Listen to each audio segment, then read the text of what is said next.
Every time you buy a new home, there's a radon inspection done. This is obviously because there are Hagerman horse fossils underneath your house. Okay, I'm just kidding about the horse fossils, but they are real and they are radioactive. So let's talk about what that means. So what was the Hagerman horse?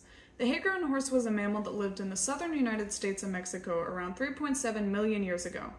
They were herd species and their diet consisted of mostly grass. And despite the name Hagerman horse, they're actually more closely related to modern-day zebras. So one day, in Idaho, a cattle rancher named Elmer Cook was walking on his property when he found some bones. He called in professionals, and upon their investigation, they found over 200 fully preserved Hagerman horse skeletons on his land. These horses died in a soft sediment that allowed for their bones to be perfectly preserved. Paleontologists theorized that there was a river that these horses were trying to cross, and they got stuck in the mud and passed away. The whole herd.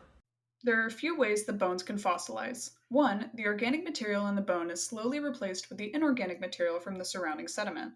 Another is the leaching of inorganic material into the open, porous spaces in the bone, like the marrow, which is similar to a geodeforming but on the microscopic level.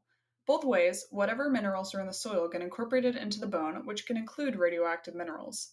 So at this Hagerman's Fossil Bed National Monument, paleontologists discovered elevated amounts of radionuclides in the bone marrow of these horses. In one study, researchers examined several uranium isotopes, specifically uranium-238 and uranium-235, and looked at their decay product in various fossils. They found that preserved phosphate minerals in fossils provide chemical bonding sites that can store and hold uranium from groundwater. Uranium is the most soluble in oxidizing groundwater.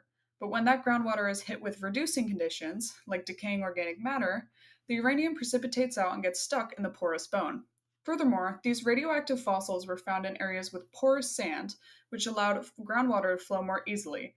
And with more groundwater flow, more minerals were able to be present in the ground and build up in the bone.